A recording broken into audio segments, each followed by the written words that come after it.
Nick Pivetta returned to the Boston Red Sox rotation on Wednesday, but he didn't exactly have the type of start that fans were hoping for. Is it time to hit the panic button on Nick Pivetta? You are Locked On Red Sox, your daily Boston Red Sox podcast. Part of the Locked On Podcast Network, your team every day.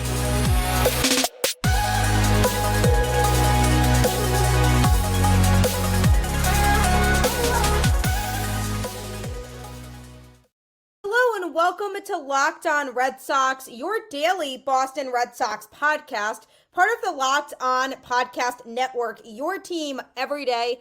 I'm your host, Gabby, former ESPN social media associate and also currently the host of the Boston Balling podcast as well. And I am here to bring you the latest in all things Boston Red Sox, Monday through Friday, straight to your favorite podcast feed for free. That's the best part. So you have nothing to lose but to check it out. So might as well tune in to Locked On Red Sox. Locked On is your team every day.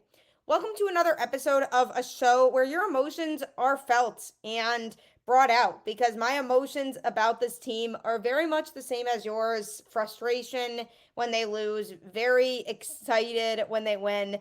It's all part of the big picture here of what the Red Sox do to us during the course of a 162-game season. So I am here for you to react to everything going on with the Red Sox. And today is Friday, so that makes this week even better in the news today, even better that it just is the end of the week. So hope you made it through your week. And the Red Sox made it through their week, but not very well. They fell in both games of the series against the Braves, if you even want to call it a series. I mean, 2 games isn't really a series, but Nick Pivetta did make his return to the Boston Red Sox rotation in the second game of the series when the Red Sox lost 5-0 against the Braves. He didn't look that great. He pitched 4 innings, gave up 7 hits and 5 earned runs. He also recorded a walk and a strikeout. But the biggest thing in that was that he gave up 3 home runs, and 2 of those home runs he gave up were to Marcell Ozuna, and 1 was Arcia. So he had a hard time in this outing. Ozuna, for some reason, just hits Pivetta really well. It's one of those things where a certain hitter sometimes can pick up on a pitcher and reads them very well, and that is the case here with Ozuna. Went deep twice against Pivetta. And the biggest thing for me is that his command really wasn't that off. He did give up the 1 walk, but overall, it's not like he was all over the place. His pitch selection just wasn't the best, and Ozuna was ready for those pitches, and he didn't look like the same Nick Pivetta that we had seen previously, because prior to his start on Wednesday, he had made 2 starts on the season and had an ERA of .82 going into Wednesday's game. Very solid couple outings for him prior, and the start on Wednesday brought his ERA all the way up to a 3.60.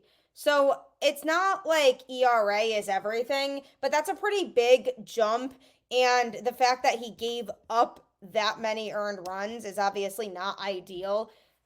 To me, though, it's still not time to panic about Nick Pivetta. He did make 1 rehab start in Worcester before coming back, and that also was not his best performance either. He walked the first 2 batters, and then back-to-back singles made the Worcester Red Sox go down 2-0, but then he calmed down after giving up a 3rd straight single. He ended up striking out the side to end the first inning, part of 9 straight that he set down in order. So he looked very good for a couple innings after that. He ended up finishing his night with 5 strikeouts, but his command issues came back in the 4th inning because he walked the first 2 batters and was then pulled by Worcester manager Chad Tracy. Both of those runners did score, so he was charged with those runs, so it ended up being 4 runs that he was charged for to go with 3 hits and 4 walks. So he did struggle, didn't look like the dominant Nick Pivetta that we had seen early on in the season.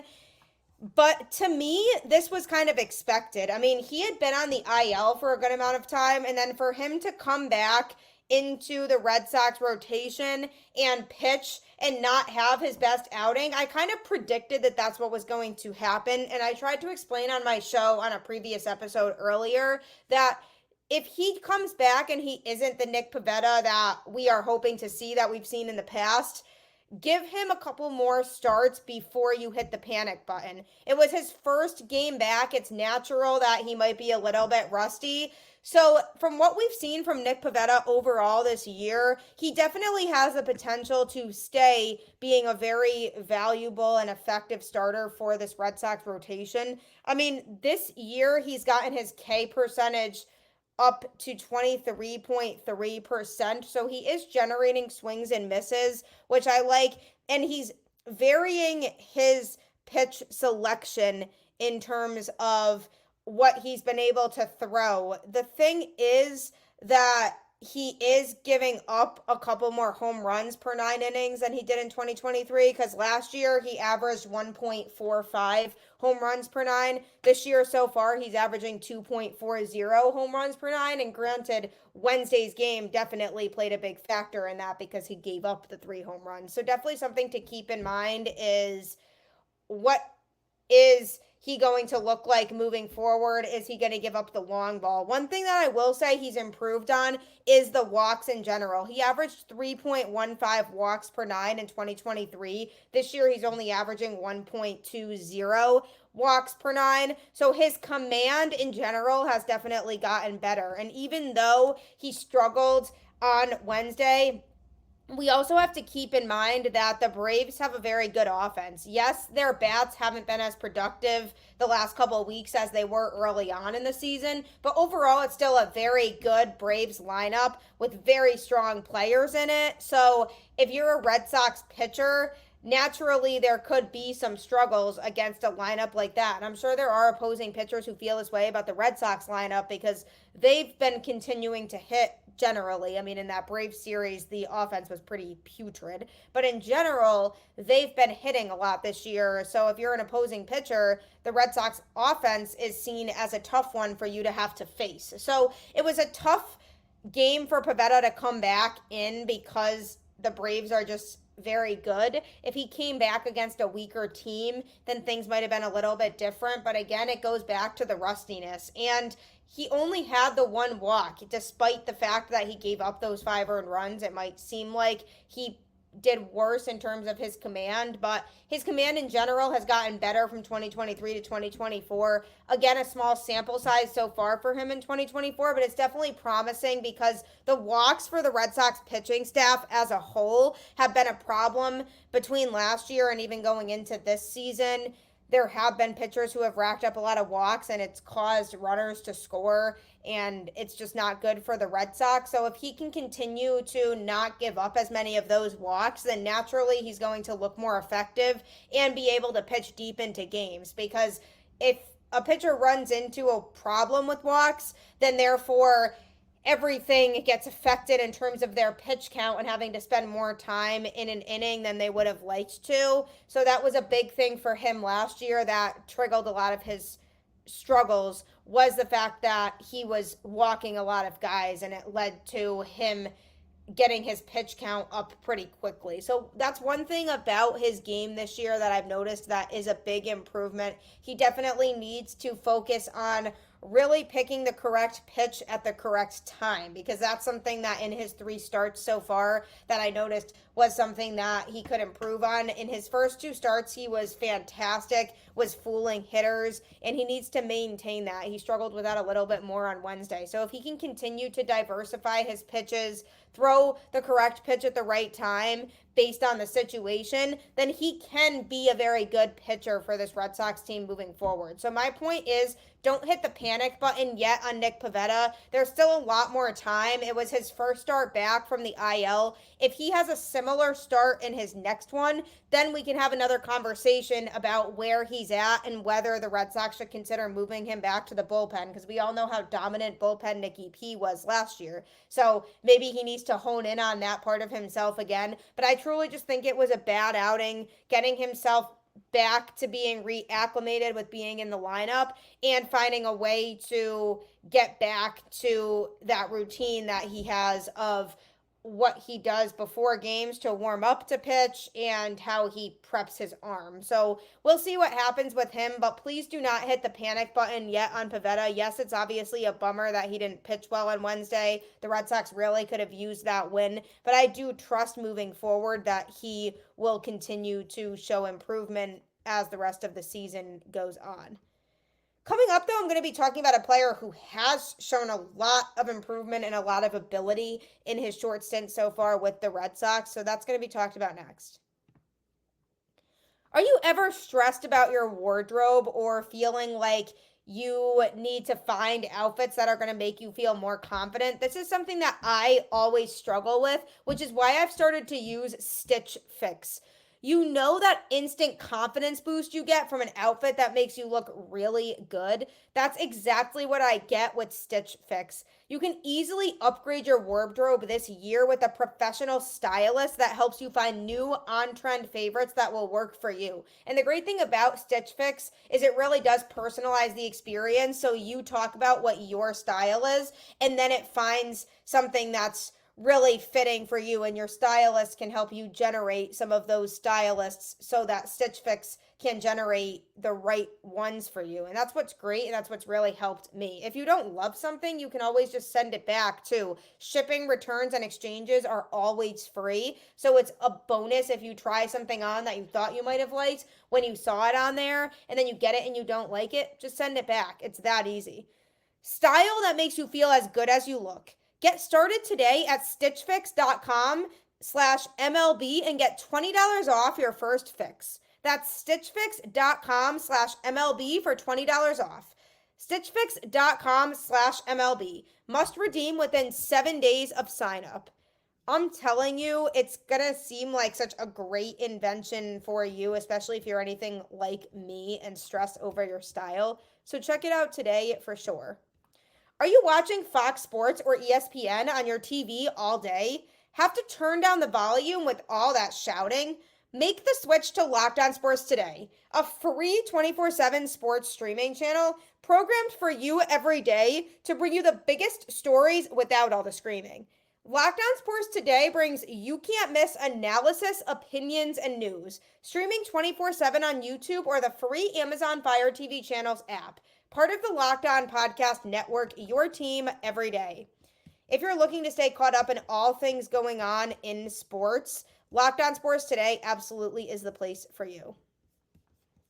So the Boston Red Sox acquired Wilyer Abreu originally in the Christian Vasquez trade, and he has been good for this Red Sox team ever since then. He was a late call-up last year, so we saw some glimpses of what he could do. He was very productive at the plate in that short stint. So then the question going into the offseason became, how much can he maintain this? Is he going to be somebody who will turn out to be a bust at the major league level, or is he going to be really able to come in here and contribute? And during spring training, he didn't look fantastic, so people were starting to worry that he was not going to pan out to be the guy that the Red Sox originally traded for. But he has really turned things around at the plate and looks very good right now. He has a .276 batting average, 27 hits, 2 home runs, but 17 runs scored and 13 RBIs. He also has 5 stolen bases on the year. On top of that, his on-base percentage is a .368 with a .439 slugging and .807 OPS. What does this all mean? That he is being effective in terms of his ability to get on base and make things happen with his at-bats. He is not a power hitter by any means, but he will generate that small ball, be able to get on base and then steal and help the Red Sox score runs. And that's the type of player they want on this team, because those are the types of hitters that breed success in this Red Sox lineup.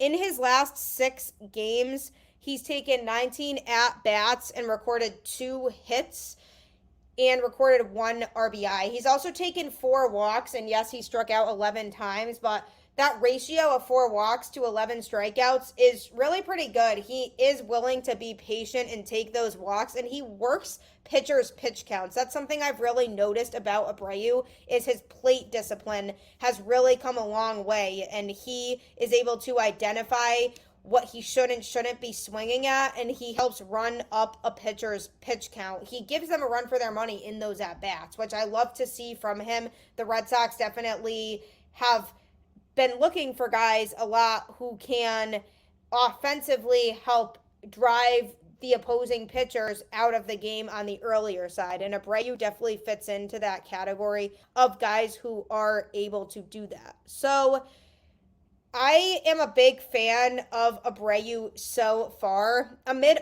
all of the team's injuries and lineup changes this year, he's emerged as an all-around difference maker and has established himself as a truly viable top-of-the-order hitter. For a 2-week period from April 11th until the end of April, he batted .352 with 2 home runs, 11 RBIs, nearly as many walks as strikeouts, 7-11, and an OPS of 1.012.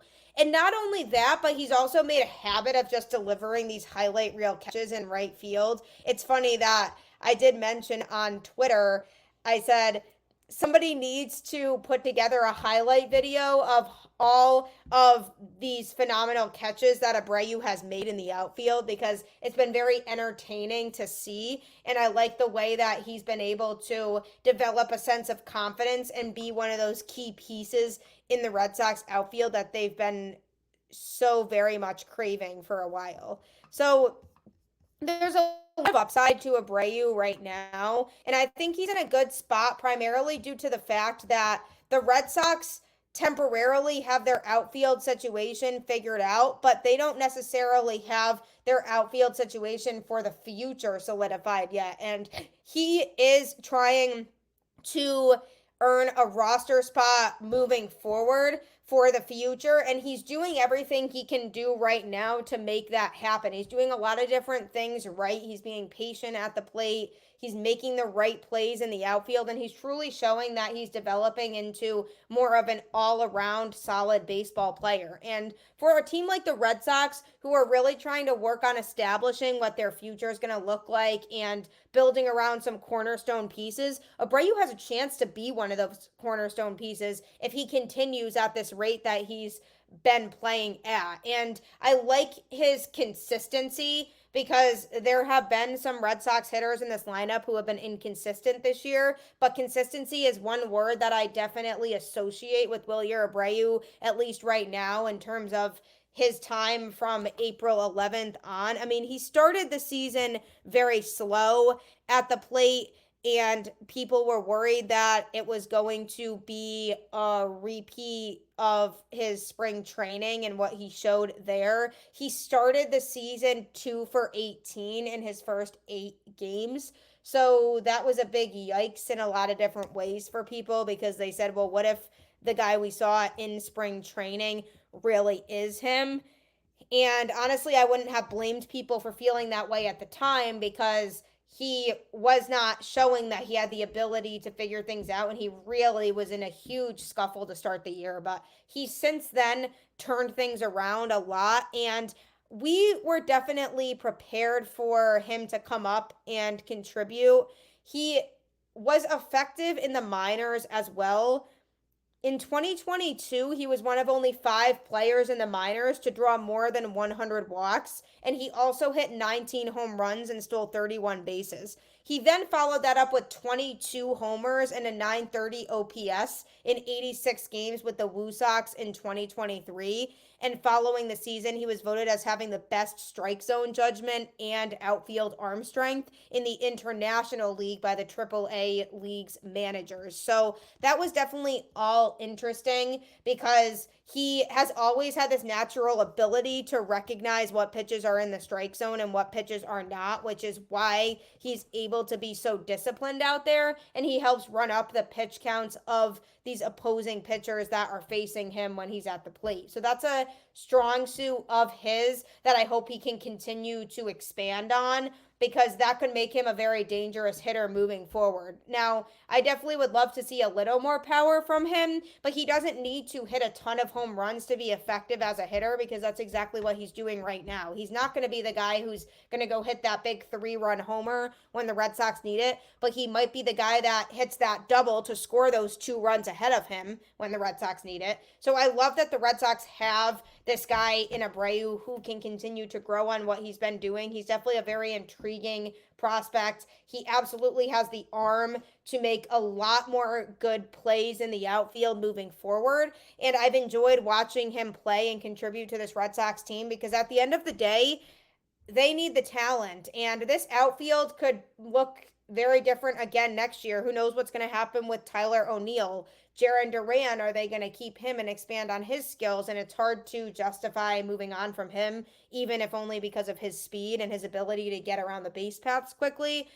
And then you have to look at Cedar Rafaela, who's primarily playing shortstop right now, but that is due to the injury to Trevor Story and the fact that they want to keep it consistent at shortstop. But I think originally the intent was for him to play in the outfield. So will he play more in the outfield? Yoshida likely will stay at DH when he is playing. He is injured right now, but when he comes back, he'll probably continue to be the DH there. So the question is, where is there a spot for Abreu? Is he going to be a permanent fixture in this outfield? What's going to happen with Rob Refsnyder? Because he's more of a utility guy as well. So lots to think about there, but I really like what I've seen from him so far, and I hope for his sake and his confidence and for the Red Sox and where they're at with this outfield, that he can continue to hit the way that he is, because he has been huge for this Red Sox team. Coming up, I'm going to be talking about a player whose time with the Red Sox was very short, and the reasoning why it was short. So that's coming up next. I know that figuring out life insurance can be a scary and stressful time. I'm with you. I've been through it myself, but it's such an important safety net to have, because you never know what might happen when, and you want to have that security blanket behind you. If you're stressed about finding the right life insurance plan for you, Policygenius can absolutely help you out. They have great resources to help you navigate through different life insurance plans. It's convenient and time saving, and they will help make sure that you're as covered as you can possibly be. It gives you unbiased advice from a licensed expert support team. They have no incentive to recommend one insurer over another, so you can definitely trust their guidance. And it has thousands of 5-star reviews on Google and Trustpilot from customers who found the best fit for their needs. Check life insurance off your to-do list in no time with Policygenius. Head to policygenius.com/LockedOnMLB or click the link in the description to get your free life insurance quotes and see how much you could save. That's policygenius.com/LockedOnMLB. I promise you will not be disappointed with it, so definitely check it out today. Mother's Day is in a couple days, and I really hope for your sake you have a gift for your mother by now. But if you don't, DoorDash absolutely has you covered with a variety of different types of gifts that you can get your mom to show your love. This Mother's Day, get something thoughtful for mom on DoorDash. Surprise her from wherever you are with fresh bouquets, the latest tech, gift cards, self-care treats, and more to make her day that much better. It's never too late to show mom your love this Mother's Day. They have such a variety of different things that you could get her, and I'm sure she'd appreciate whatever you do decide to get. Get a Mother's Day gift as unique as she is with DoorDash. Use code LOCKEDONMLB to get 50% off your next order, up to $15 when you spend $15 plus on your next flour, convenience, grocery, or retail order now on DoorDash. That's code LOCKEDONMLB, and you can order using DoorDash today. Terms do apply. I love DoorDash. I use it all the time, and if it can get you a great gift for your mom, you absolutely should use it. You also should utilize Locked On Sports today, as we as a network have launched the first ever national sports 24/7 streaming channel on YouTube, and now it's also available on Amazon Fire TV in the free Fire TV channels app. Locked On Sports Today is here for you 24/7, covering the top sports stories of the day with the local experts of Locked On, plus our national shows covering every league. Find Locked On Sports Today now available on the free Fire TV channels app. Locked On Sports Today truly is a great place for you to stay caught up on all things going on in sports, so make sure you check it out today. So the Boston Red Sox have brought back a player from the injured list in Romy Gonzalez, who's a utility player. He can play second base, shortstop, and in the outfield. And just a reminder, the Red Sox did acquire him in January of this year. He originally was drafted in the 18th round of the 2018 draft by the White Sox. And then he was DFA'd by them in January, and the Red Sox claimed him off waivers at that point, because they wanted a utility player, because primarily due to the fact that they didn't really know what the situation was going to look like with players like Rafaela, Pablo Reyes. How were they going to be able to contribute? Rob Refsnyder was starting the season on the IL. So it made sense to have that utility guy in the mix, and they definitely saw something in him that they liked. But then he ended up on the injured list and was activated and returned to the lineup on Wednesday in the Red Sox loss against the Braves. He did record a hit in the game, so that was good. Overall, it didn't do anything too impressive, but he did record one hit, and there had to be a roster move as a result of him coming back. So the corresponding roster move was the Red Sox DFA'd Zack, whose time with the Red Sox ended up being very short. So he was DFA'd, and then essentially the Red Sox traded him to the Atlanta Braves for cash considerations, because when a player gets DFA'd, you have the option to trade them, or you can wait and see if another team claims them off waivers. If neither of the above happen, then they get sent back down to your AAA system. So the Red Sox traded him to the Braves for cash considerations. He was acquired in a minor deal originally from the Mets on May 1st. So that's got to be a record, a little over a week for a player to be in the Red Sox system. I mean, we've seen a couple really short stints like that, but definitely not very long for him. We didn't get to really see much of him, but he wasn't super productive at the plate when he was in the lineup. So he only appeared in a couple games and went a combined 0 for 7 with 4 strikeouts. Big yikes. So he wasn't it, but it made sense to DFA him to create room for Romy Gonzalez. So it'll be good to see what he can do with this team. He got the start at first base for the Red Sox on Wednesday, but he can really play multiple infield positions, so I'm sure they'll move him around accordingly based on need and where they need to put him. But Gonzalez is definitely intriguing. He's taken 8 at-bats this year, recorded 2 hits, and has a batting average of .250 with 1 run scored. He has an on-base percentage of .333, slugging percentage of .250, and OPS of just .583 right now. So definitely a small sample size for him, but I'm hoping to see some productivity from him at the plate as time goes on, because the Red Sox could use a utility guy who not only can play in multiple infield positions, but can also be effective at the plate. And that's something that Pablo Reyes lacked in, was that offensive productivity, because he as a utility player was good to have around the infield as somebody who they could rely on in various situations to play shortstop or play second base or even third base sometimes when Devers was injured. But he did not bring the bat, and he could not figure things out offensively. So the Red Sox were looking for somebody who they are hoping could be productive at the plate. They obviously had seen enough of Zack, and it probably was just a temporary thing to begin with anyway until Gonzalez came back. So they're hoping that Gonzalez can be that utility player who helps provide some value offensively. He definitely has certain things that he could work on. Last year with the White Sox, his K percentage was 37.1%. So he was seeing a lot of swings and misses. And then in AAA this year for the Red Sox, he struck out just 15.9% of the time. So that was definitely a big adjustment for him, and he cut down on the strikeouts significantly. He's also taken a lot more walks this year. He took 2.1% of the time walks in 2023 compared to his time in AAA so far this year, where he's walked 6.8% of the time. So he seems more willing to be patient at the plate and take those walks. Definitely would love to see him get that batting average up a little bit more. Last year, he batted just 194.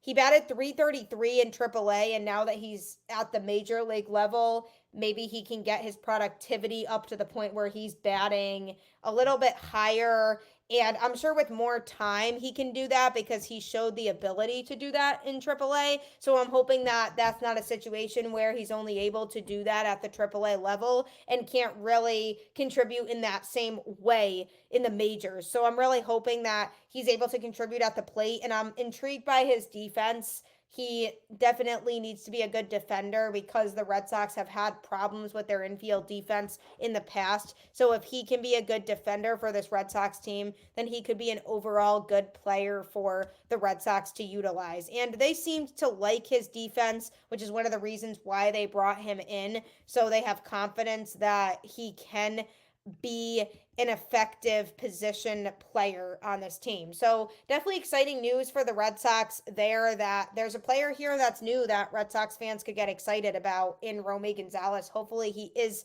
somebody that gives us a reason to be excited about him. And I'm excited to see moving forward what he's able to do.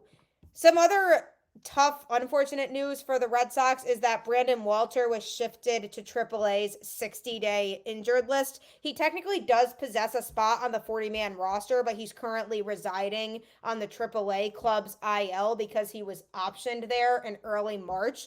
He strained his left shoulder toward the end of camp and has yet to pitch for Worcester this year. So his season debut now doesn't appear as though it'll come until at least June as a result of this move to the 60-day injured list. And this isn't that impactful of a move to the Red Sox at the major league level because he wasn't initially going to be pitching in the majors to begin with, and he was going to be pitching in AAA. But he's definitely somebody who, based on his outings last year, I was intrigued by and wanted to see more of. And I was hoping that he could get some opportunities this year to showcase what he could do at the major league level. But it's looking that likely will not happen because he'll have to pitch in AAA when he does come back, and then maybe at the end of the season, if he's healthy and he's pitching well in AAA, the Red Sox give him a chance, especially if there's another injury on the pitching staff.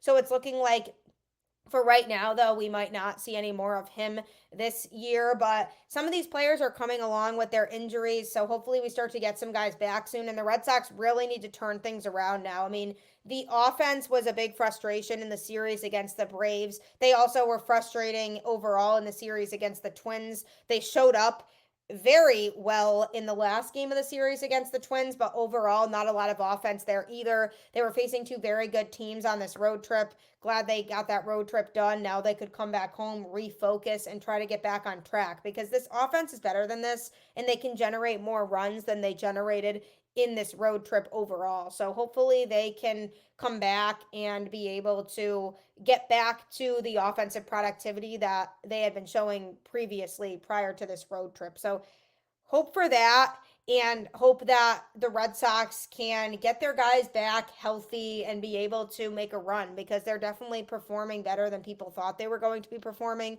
so far. Just stay above 500. They're barely above 500 right now, just one game above. So hopefully they can get that back up a little bit more and gain some traction within that division, which is a tough division as always. So in order for them to be able to do that, you can do your part by keeping the faith as always. Go Red Sox, and I will catch you on the flip side.